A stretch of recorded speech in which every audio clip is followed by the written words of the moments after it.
자, 우리가 이제 그 소프트웨어의 이제 확장 기능이라고 이제 좀 제목을 줬는데, 지난주에, 크롬에다가, 어, 그 플러그인 확장 기능을 설치해가지고, 그죠? 우리가, 웹 검색을 할 때, 챗 GPT를 활용하는 데 있어서 기능을 조금 더 보완을 했습니다. 챗 GPT는 영어 기반의 모델을 활용하죠.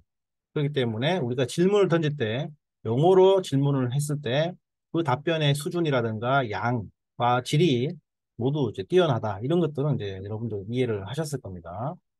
자, 그러면 영어로 던지려면 영어로 질문을 해야 되는데 이제 그게 번거롭고 또 영어로 질문을 던지면 어, 영어로 답변 오는데 그것을 우리가 번역하는데 어려움이 있기 때문에 그러한 과정을 편하게 해주는 그런 기능들을 우리가 설치가 했던 거죠.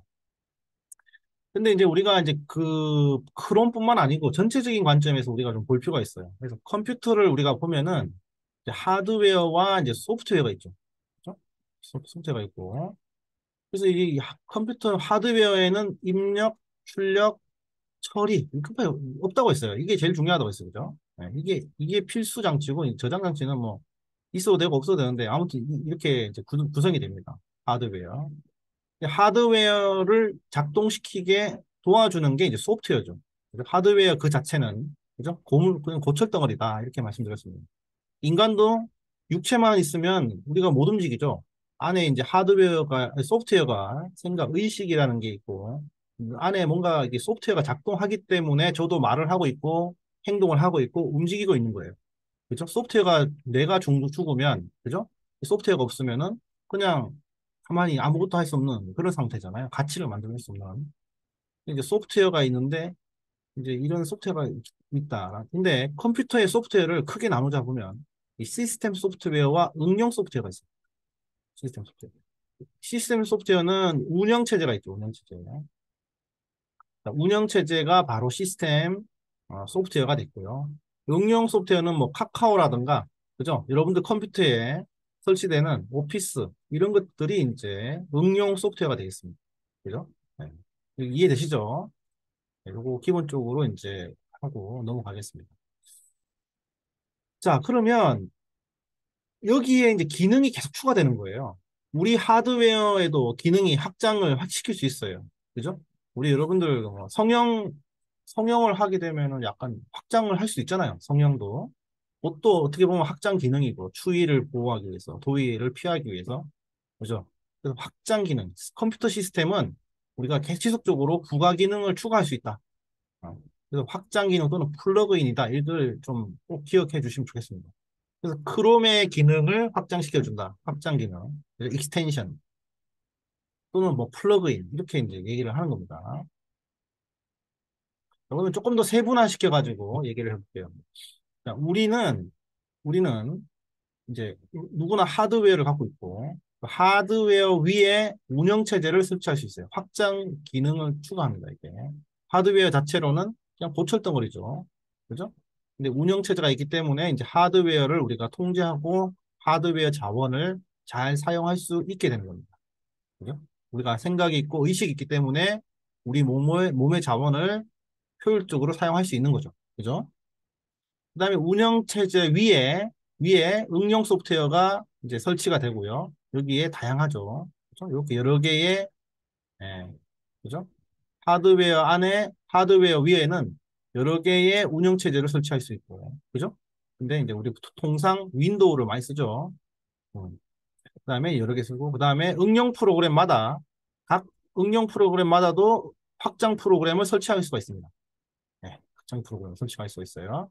자, 이렇게 보는 거죠. 내 컴퓨터에는 뭐 여러 가지 운영체제를 설치할 수가 있습니다만은, 근데 우리는 윈도우를 설치했고, 그죠?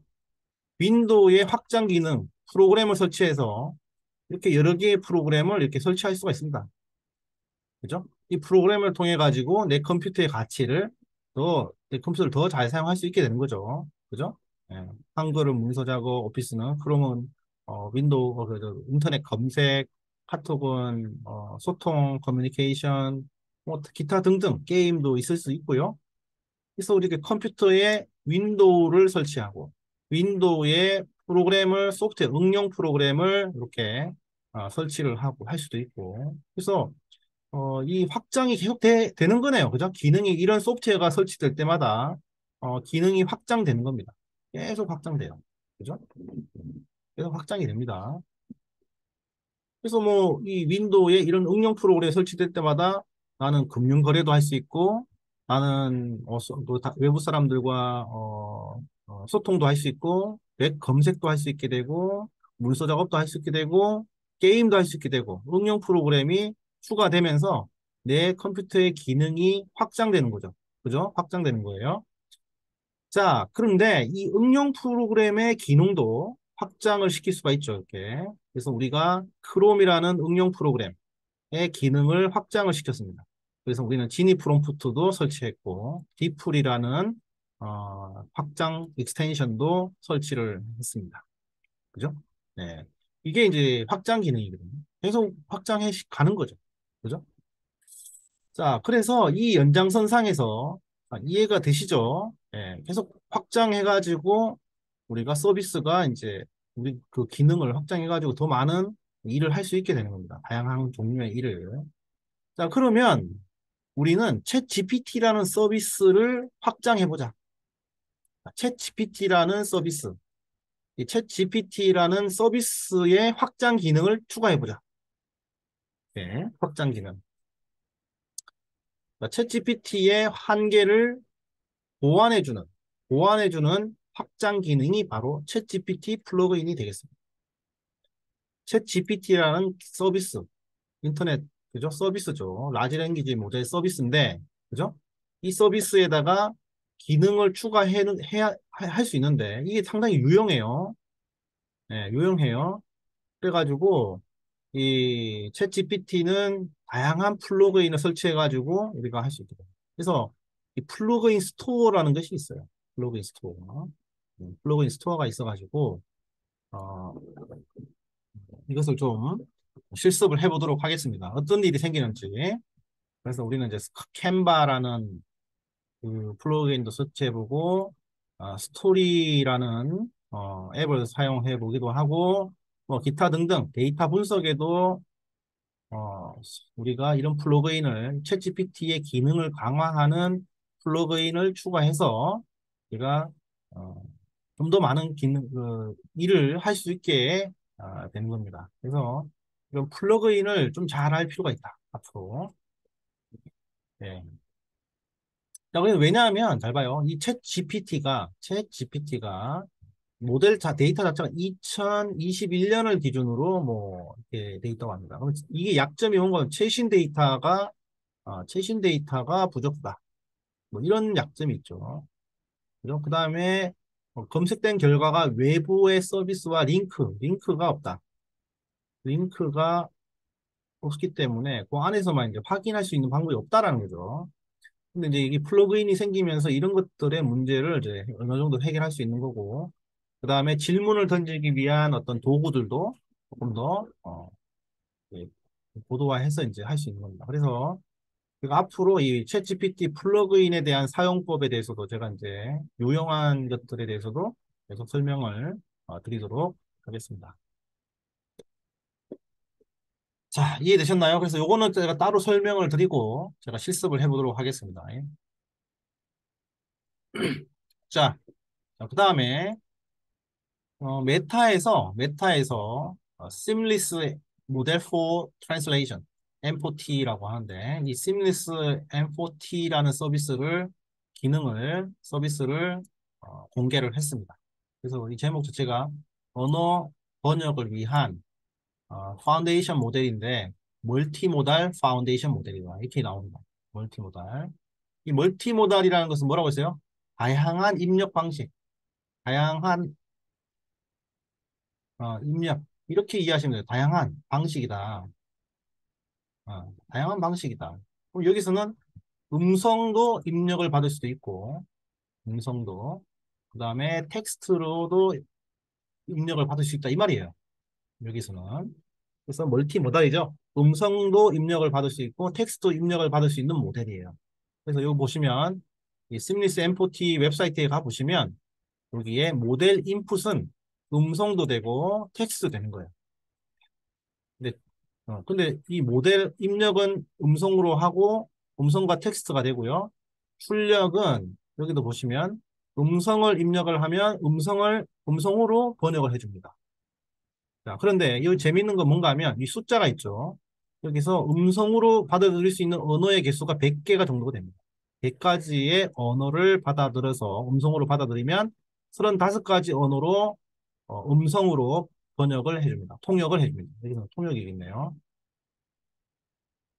자, 그래서 지금 내가 한국말로 얘기를 하면은 자동으로 인공지능이 내가 하는 말의 언어를 인식을 합니다. 그리고 나서 이 음성을 영어로 바로 통역을 음성으로 출력을 해버려요. 동시 통역이죠. 네, 그래서 100개의 언어를 말을 하면 내가 100개의 언어를 말로 하면은 말로 번역해주는 기능. 자, 말을 하면은 텍스트로 번역해주는 기능. 자, 이거는 100개의 언어와 100개의 언어입니다. 자, 텍스트를 입력하면은 말로 변환해주는 기능. 네, 텍스트. 근데 내가 한국어를 입력을 하고 여기에 영어, 일본 이런 식으로 바로 텍스트가 다른 나라 언어로 말로 변환이 되는 겁니다. 텍스트를 입력하면 텍스트로 나오는 번역이죠. 사실은 대부분 이거죠. 대부분 이거죠. 맞죠? 네.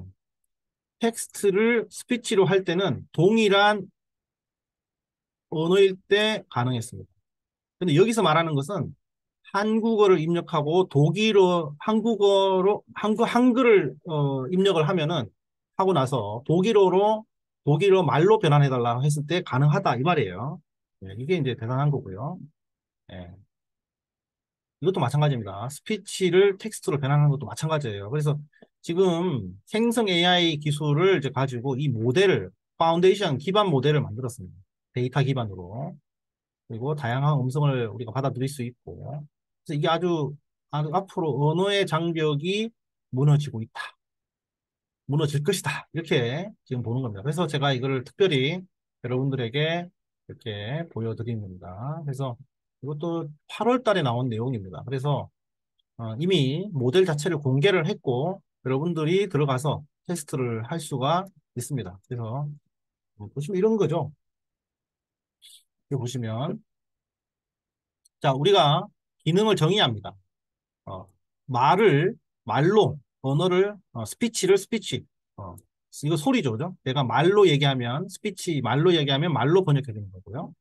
자, 내가 어떤 언어로 입력하든 프랑스어로 이제 말로 해주겠다라는 겁니다. 그러면 내가 녹음한 파일을 올릴 수도 있고, 내가 마이크를 그대로 여기서 말을 하면 바로 번역을 해주는 거죠. 그래서 스피치 투 스피치, 스피치 투 텍스트, 텍스트 투 스피치, 텍스트 투 텍스트. ASR이라는 건 뭔가 하면 내가 얘기를 하면은 내 언어를 자동으로 인식을 한다라는 겁니다. 제가 그냥 말을 막 하잖아요. 그러면 나는 한국어라는 것을 인공지능이 인식을 해가지고 한글 텍스트로 바로 바꾸고요. 다른 나라 언어로도 동시에 번역을 하게 됩니다. 요거 실습을 해볼게요. 음, 이런 식인 거예요. 그래서 제가 이제 이렇게 보면은 데모를 하게 되면 바로 녹음이 됩니다. 녹음을 하면은 자 이렇게 녹음된 음성 파일이 있고 자 음성 파일을 내가 어, 원하는 통역하고자 하는 언어를 선택해서 트랜슬레이션을 누르면 이 언어 자체가 바로 이 세 가지 나라의 언어로 바로 번역이 됩니다. 그래서 제가 생각을 해보면은 이런 시대가 오는 거죠. 뭐 한국 사람, 뭐 일본 사람, 뭐 중국 사람, 뭐 베트남 사람, 그죠? 뭐 이렇게 있으면 자기 나라 얘기하면은 알아서 한국말 얘기하면 알아서 일본어로 번역되고 알아서 중국어로 번역되고 알아서 베트남어로 번역돼요. 왜냐하면 100가지 언어가 지금 지원된다고 하잖아요. 그죠? 예. 예. 입력값은 100개고, 그렇죠. 출력값은 35개라고 하는데, 지금 뭐, 일단 데이터가 부족하기 때문에 이런 거고, 데이터만 확보가 되면은, 내가 말을 했을 때, 35개국의 사람들하고 이 AI를 통해가지고, AI를 통해서 우리가 소통을 할 수 있는 시대가 온다. 이미 기술적으로는 내가 볼 때는 준비가 된 것 같고, 이런 것들이 이제는 이제 뭐 이렇게 되는 날이 얼마 안 남았, 안 남은 것 같아요. 그래서 뭐 이 언어가 생긴 게 뭐 이렇게 어떤 그죠? 그래가지고 지금 우리나라 이런 걸 어떻게 활용하면 좋은가 하면은 자, 우리나라에 외국인 인력들이 많이 옵니다. 이 외국인 인력이 올 수밖에 없어요. 인구 부족 때문에. 산업 현장에 이제 뭐 일이 사람이 없으니까 일이 안 돌아가요. 그죠? 외국인 인력이 없는 데 없어요. 공장이든 농장이든 그죠? 외국인 인력이 왔을 때 대부분 이제 그 고용 그 사장님들하고 사장님 대표님들하고 이 소통 문제가 있습니다. 소통 문제. 의사소통. 지금 대부분 외국인 인력은 단순 업무죠. 지금 단순 그 E9 비자를 받아서 오는 단순 이제 업무를 하는 이제 인력이 옵니다. 근데 이분들이 의사소통하는 데 있어서 이제 손짓 발짓을 통해 가지고 이제 의사소통을 합니다. 그래서 지금 제가 중소기업 중앙회 뭐 외국인 인력실 이런 데서 좀 자문을 하면은 이 의사소통의 문제가 너무나 이제 심각해서 왜냐하면 이분들이 이 현지에서는 뭐 우리 토익과 같은 이게 필기고사만 치고 오는 거예요. 필기고사, 토픽이라고. 이 토픽 그 필기고사를 보고 토익 같은 거예요. 네, 이 시험을 치고 이제 오는데 우리가 뭐 토익 점수가 높다고 말을 잘한다거나 글을 잘 쓴다거나 뭐 그러진 않잖아요. 그죠? 이분들도 이제 문제은행에 있어서 문제은행 답을 외워가지고 이제 점수를 받아서 이제 오는 사람이 태반인데 오자마자 이제 사장님 한국에 와서 이틀 동안 오리엔테이션 받고 바로 이제 일을 해야 되는데 일이 안 되죠. 그죠? 그래서 이제 그러면 어떻게 할 것이냐? 그러면 여기 이 현지에서 교육을 할 때 차라리 AI 통역기, 통역기를 좀 사용해가지고 이 사용법을 가르쳐가지고 한국에 있는 사장님들과 그 외국인 근로자가 소통할 수 있도록 교육을 하면 어떻겠냐. 왜냐하면 언어 교육이라는 게뭐 단시간에 이루어질 수 있는 게 아니죠. 그러면 이런 AI 기술을 통해 가지고 앞으로 우리나라 외국인 인력, 외국인 학생들과의 소통 문제를 해결하면 어떨까 이런 지금 아이디어를 제안하고 있습니다. 제가. 근데 그 와중에 제가 이 서비스를 보고 나서 이런 이제는 그런 언어의 장벽 문제가 지금 우리가 생각하고 있는 문제들이 이러한 기술로 인해 가지고 잘하면 해결될 수 있겠구나 라는 생각을 좀 해서 반가운 서비스가 나와가지고 발견돼서 여러분들에게 이렇게 이제 한번 소개를 드립니다. 요거는 제가 한번 좀 이따가 실습을 해서 보여드리도록 할게요. 자, 그럼 요거는 끊고 바로 실습 영상을 보여드리도록 하겠습니다.